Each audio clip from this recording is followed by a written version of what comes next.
Welcome, ladies. How are we all this week? Are we good? Champion. All Good, good. thank you. Very good.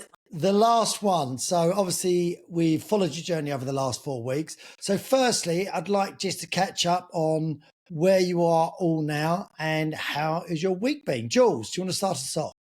Yeah, it's been quite boring actually. To be fair, I've actually decided to come off the dating sites. So I'm hoping now that things are going to happen organically. This podcast has sort of speeded up that decision as well, to be totally honest with what we've all been saying. It's repetitive now for me, and I'm not getting anything out of it. So was that a decision you made earlier in the week where you just had enough of it? Yeah, it's I suppose because of what we've been doing, I've been making more of an effort, but making more of an effort has made me realise that it's just the same old, and unless Yeah. I'm going to widen my boundaries or go out of my comfort zone, my criteria that I don't want to do, there's nothing really more. And, it's just, is this really what I want to do? So I've just decided to take a break. So Okay. hopefully going out and, the warmer weather's coming and, Yeah. Then it may be that I meet someone organically. That's what I'd like to do anyway. Okay. B, how about you? How's your week been? So, wow, I'm kind of in the same situation. So I spoke to you guys last week and then was like, I've got so much going on in my life. I came out of loads of WhatsApp groups, just came out of all of them. And I did a really huge thing for me, which will be not huge for anybody else. It's just huge for me. But Ali had said to us last week, we were talking about the Cockney, and she was like, why don't you just block them? And I was like, oh, I'm not ready. And then I sat and thought, why am I not ready? What, like, why? Block, delete, emails, messenger, everything. And then I thought, and you know what? And another thing, I don't need to be part of these apps at all. They add nothing but like no value to my life whatsoever. And I wouldn't say I'm kind of a airy fairy, if you like, sort of thing. I don't disbelieve in anything, crystals, whatever sort of thing. But the one thing that I truly, truly believe in is law of attraction. And I think probably, and you said this last week, Elle, about possibly been, without realising, blocking off any opportunities there. And I think I probably have. So now I'm kind of just going to just get on, and one day my prince will come. And if he doesn't, I'm going to go to loads of concerts. I'm just going to have a great summer. So, yeah. But again, I would say the same as you, Jules, that definitely doing this is kind of this. It's given my life punctuation, if you like. It's made us kind of go, right, finish that sentence and just move on. Finish that chapter, move on. So look at what you've done, Elle. You're like a atomic kitten. You've made us all whole again.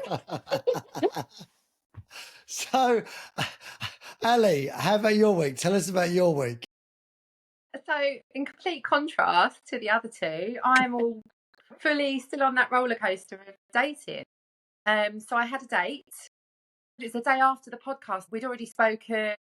We'd already done that video call, so you know what you're expecting. But he just wasn't for me. So we had a really, really lovely date. It was Mr. Bowling. We were supposed to go bowling and Nando's. Yeah. The bowling didn't happen because he hurt his back. And Ooh. I was quite pleased. I didn't really want to go bowling.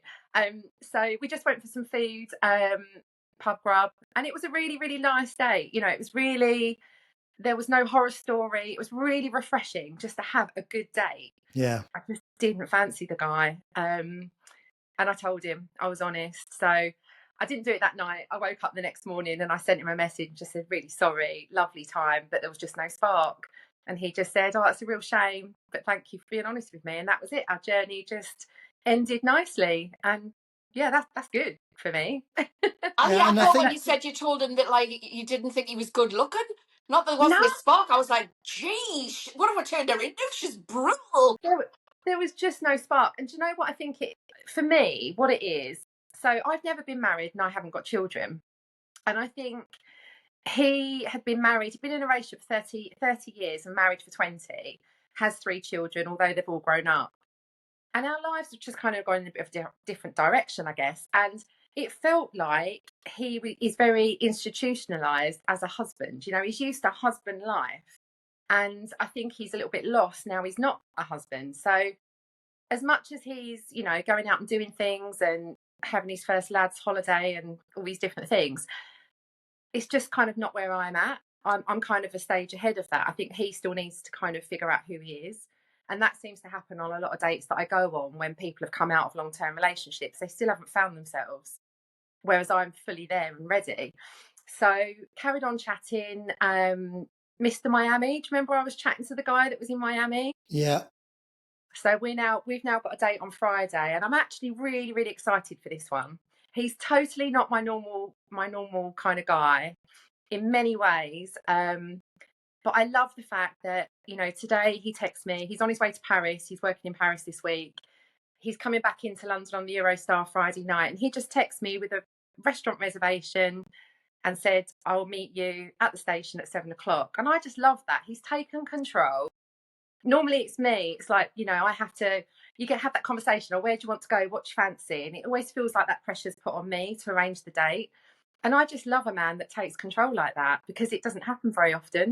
See, that's quite interesting, actually, because, and I think that's very much relationships, and especially dating apps, is about meeting people that are like-minded to you. Because on the previous podcast that we did to this on the series as well, a similar sort of thing put someone off because they felt it was far too forward, it was all too soon, and they didn't want things arranged for them. So it's really interesting.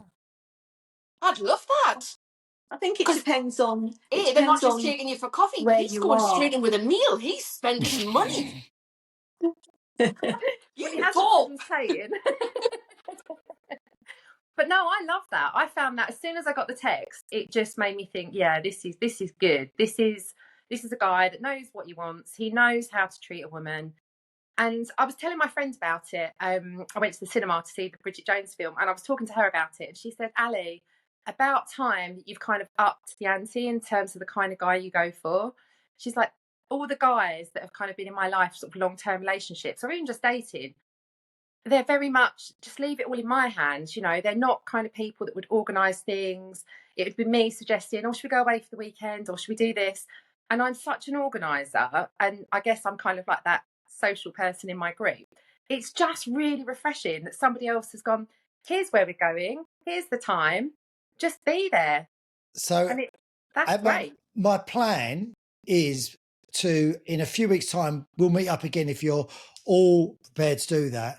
And just for people to know in a couple of months where you are actually with your next steps, as it were, and like how you're doing. But it'd be interesting, Ali, because I've done that before and found things really refreshing in people for a short time. And then get annoyed. And then I realised, actually, the reason I've never gone for people like this, because it really annoys. So it'd be really interesting. It'll either be something different that's refreshing, or you find it refreshing and different at the beginning. And the reason that you've always gone for guys that like to be organised is not because they're not doing anything. Maybe it's because you actually like to organise. I do, yeah. But it's more than that with him. So I don't know how to say this in the right way. I guess I kind of, my friends would tell me I don't aim my sights high enough. So, you know, I've changed career now, but I had a really good career and I've got to a really good place in my life. And I seem to meet people that either can't match me, not financially, just in where they are in life. You know, they maybe come out of a long-term relationship and they're coming to the table with nothing. They're living with one of their mates, and my life's a little bit more structured than that, and a bit, because I've never been married, never had the children. So I kind of want someone that can match me and my energy and what I bring to a relationship. It's a little bit more than just the fact that he's organising something. This is a guy that's got a really good career. You know, he's obviously a bit of a go-getter. He's travelled. You know, I love that because I've travelled too. So we've got lots of common places that we've been to, you know, lots of places in common. And it will just create, I don't know, a few more interesting conversations, I guess. A few of the guys I've gone on dates with, we talk about, you know, where we've been in the world. It's no criticism, but they may have been to Europe or something, but I can't share my memories. I love that, being able to look back on something you've done in life and somebody else can go, oh yeah, I've been there, and then you can kind of relive Yeah. that with someone. And so I just think there's things like that I'm just really looking forward to. He really intrigues me. He speaks 2 languages, I speak none. I just about speak English. I'd call it Essex. So I just think, yeah, there's just lots about him that's really, really different. And so I'm just kind of going with it and not going for my usual type. And I'm going to see what happens. So we've got excitement from Ali, from B, and from Jules. Just you've got to a place where you're just happy knowing that it's I think something like. I think there's a cycle, as you call it, when you go on these dating apps. I think for anyone that's just about to start or is just thinking about going on dating apps, it's all that excitement, all the pool of men that are there, and you sort of feel like you've got your pick and everything, and you don't really know what you want. You think you know what you want because you come out of you think you know what you want because of what you've cut the relationship you come out of. So whatever it was, you don't want that. You want the opposite. But actually, you need to find out, be happy with yourself. And I think going on that journey, going on dates with different guys, that's when you learn not only about what you want, but the type of guy that you want as well. I think I've realised that I like my own space. I like where I am. I like where I am in my life. And to have someone else in my life, I don't know whether that would be totally right. It's not an instant thing. So, as I say, it's a journey. And I've reached the end of that journey because I feel I've dated and gone on the online dates and been quite disappointed. I've been ghosted very early on, which really hurts, or not hurt me, but it just made me, I was left stranded and I didn't know why. And it left me thinking, who is this person? Who was I speaking to? And it was quite nervy, really, for then going forward. As the old-fashioned corny thing is, you're standing at a bar, you see someone across a bar, you sort of the flirty glances and things, and then it goes from there. That's what I would like to happen. I would like it to happen.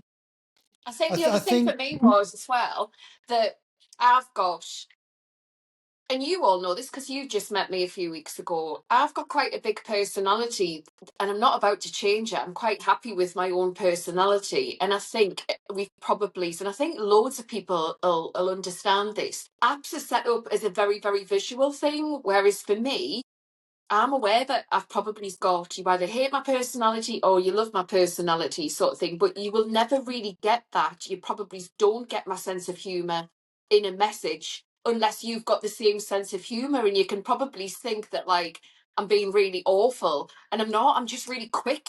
I'm really like quick-tongued and things. So for me, I probably don't come across that well when I'm messaging people, especially if the person on the other end is not a messenger. They're more kind of a visual person. So for me, it's just, that's not the way for me. It's just, I kind of feel like I'm trying to like, please like me, please continue to messages. If you just spend a little time getting to know us, you might like us. And I'm like, oh, I'm done. Yeah. I think if you'd have put the quick tongued thing in your profile, B, that would have helped, actually. Behave. No, so then people can understand that when you're messaging back. I mean, where did your mind go to? Jeez. Don't think that's the type of messaging I'll be getting. I'm going to be honest with you. So We've all had those aubergine photos, and we just don't need them. We just don't need. What do you want me to do with that? So would you say then, for people that are coming out of relationships or using dating apps, it's all about where you are in your stage of life, for one, and your stage of dating? Is that? Would you agree with that? You've got to be happy with yourself. You have to be in a good place, not just because of who you're putting just not because of who you're portraying yourself to be, but also because of the rejection that you are inevitably going to get. And that's one of the things that the guy I met last week said on our date. He said, "Is this ghosting?" does it happen to everybody? Because he's fairly new to the whole online thing. And I Yeah. said, yeah, it happens to everybody, you know. It doesn't matter who you are, whether you're some kind of model, you know, it will still happen. And I think you have to be in such a strong place, kind of mentally, to be able to say, I don't care what a stranger on the internet thinks, you know, I know what I am and what I can bring to the table, and not let that get you down. When you're later in life, and I know you haven't got kids, Annie, but when you've had a relationship, had a marriage, you become out of a marriage and you've got children, then that's a big thing to do that anyway, Yeah. to end the marriage and to have the children involved. Do you think that you're going to find this sort of pot of gold at the end of the rainbow? It's going to be there, trying to find someone. It soon becomes reality that it isn't as easy to find someone who is going to match you with what you've got with you, or what you're bringing with you to the table. Yeah. And that becomes very apparent. And do you know what? I think people that have got children as well, because I have this when I talk to all my friends, they all say to me, but Ali, you're just so happy and you've got a great social life. You know, my mum says it to me every Christmas. She's like, oh, you know, what are you doing for Christmas this year? What friends are you with? Where are you going? And but the reality of it is, I think it is different when you haven't been married and had, well, not even the marriage thing, but because I've had long-term relationships. But I think when you haven't got children, it's not a fear. I don't have a fear, but I don't want to be on my own. I don't want to I don't want to be that person that goes into an old people's home and I've got no one coming to visit me because, you know, my family, you know, my mum would no longer be here. You know, I want someone to share life with. And I think when you've got children, especially when you're children of a certain age, where probably like you, Elliot, you can socialise, you know, with your son, and you don't necessarily have such, I wouldn't call it a void because my life is very, very full. But I know that, you know, in the later days of life, there won't necessarily be someone around me. I don't have children that are going to come and visit me. I think maybe what children do is give you a sense of security. Yeah. But sometimes I think that may be a false sense of security. Yeah, true. Because you know, you think they're always going to be around, but the reality is they're going to have their own life. Yeah. So they're not always going to be in your life. And I think to your point, Jules, I think finding this pot of gold, I don't think it's not there. I just think it's hard to find, and that's why it's a pot of gold. So it's not on every corner. And I think maybe the trick is learning to like finding out what you don't like in people and just enjoy it as a bit of a journey and think, right, I'm going to meet 15 people I don't like, but I'm going to have a great time doing it. And then I'll see where I am after that. And I think for me, looking back on my dating history, I've met some great people and had some great times. Some of them have been car crashes, but they've been quite nice car crashes in some ways. And you do learn a lot out of it, I think. Yeah. Oh, definitely. Absolutely. 100%. The journey has taught me, as I said to you, it's taught me about myself and what I want, but also what I'm looking for. What I was first looking for is different to what I've ended up looking for. Yeah.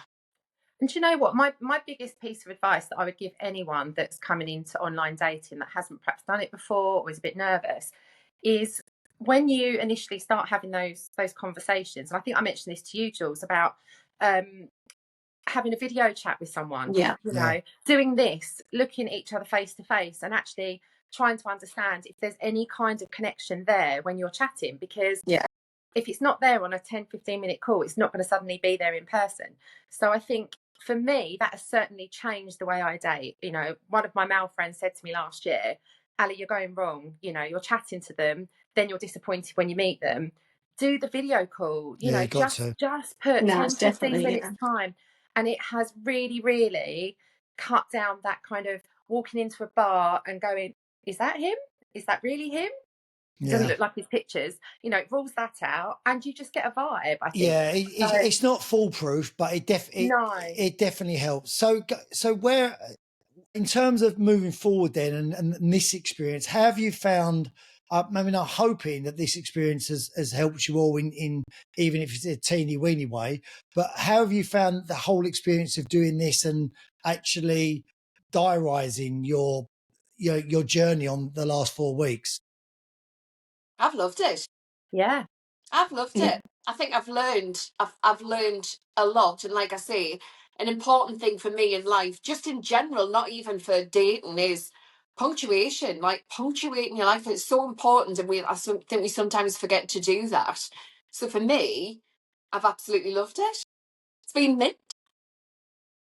I don't think I would be dating again now if it wasn't for this, because I think I wouldn't, because I've done this so many times. I feel like, my friends laugh. I am like the Essex Bridget Jones, and I got to a point where I was just like, oh, I don't know if I can be bothered again. The cycles we've all talked about, right? Because it happens. It is that up and down, isn't it? And then when I saw this podcast advertised, and then when I originally spoke to you, Elliot, I said, oh, I've done all the sites, and I've done the Bumble, the Hinge, the Tinder, the Facebook, going back to Match.com in the old days. But then starting the podcast has just kind of reignited that spark for me to say, come on, Alison, this is, you do really want to meet someone. You have to give this another go. So for me, it's pushed me to go, let's do it again. Come on, you're ready. So I don't think I'd be doing it. I honestly don't think I would. So yeah. So if I end up getting married, you lot will always come to the wedding. But I definitely think, I 100% think the first person to get married of the four of us is you, Ali. Absolutely. I bought a hat. It's about time. I'll do the ceremony. There I'll you do the go. ceremony. Yeah, I think the odds were always on Ali in her favour anyway, let's be honest. So Jules, how about you? It's the opposite for me. Speeded up the end for me, and just made me realise that, talking sort of all back to different stories and things like that, that it has run its course, as I've said before. So for me now, I'm gonna leave them and just sort of like, and just see whether I go back on them again in a while, I don't know. But at the moment, I'm just quite happy with where I am, and whatever happens naturally, and that's what I'm going to wait for. Well, guys, listen, like I said to you before, it's been great you sharing your stories. And one of the things that drove me to do these little mini series of the podcast is, I think what's most important is actually speaking to people that are in the same situation as you, because as you said just now, Ali, like when you speak to your friends, they think you're the Bridget Jones, and that can be half the problem, is that you're surrounded by people that don't get it. Like they don't understand, and they're like, "Oh, are you with someone else? Oh, you met someone else?" And you get embarrassed in the end telling people, "I've had a date with someone." They're quite nice because then they go, "Yeah, but it's not going to last," and it probably won't. But that's the reality of dating, and it's really nice speaking to people I found that get that part, and they get that you might be seeing a guy for 2 or 3 weeks or a girl for 2 or 3 weeks, and you may get really excited, and then it may be an end just like that, and then there'll be someone else, because that's what you have to do. You have to kind of keep going with it, whether it's on dating apps or meeting people organically, because it's a lot harder. Because like you said, Jules, and you said, Ali, and you've got your life, you've got, whether it's your house, your children, everything else, and trying to find another bit of a jigsaw that fits into that little space of a jigsaw that you've got, it's quite hard. And you can squeeze things in for a little bit, but eventually you're going to go, it don't fit, does it? So I think finding people that understand that for me was the purpose of this. It was never about the three of you finding other relationships. It was a lot about you finding, hopefully, relationships. I did a little survey. I put a survey out to all my fellow celebrants, and it was around about 67% of their couples met online. So for anyone, hopefully it's not putting anyone off, because it does, you can meet someone. And so, as I say, I've had a lot of my couples meet online, have met online. I think the big thing, what are the ages though, Jules? Okay.